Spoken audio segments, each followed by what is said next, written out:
Do you want to repost Reels on Instagram? You can repost someone's Instagram Reels video with just a few simple steps. Before we begin, please like this video and subscribe to our channel for more tutorials and tips. I've also included some helpful tools and apps in the description, so be sure to check them out. To repost Reels on Instagram, first, open the Instagram app on your mobile device.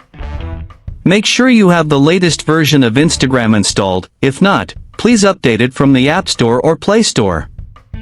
Once you're on Instagram, tap on the Reels icon at the bottom of the screen. Now, scroll through the videos to find the reel you want to repost.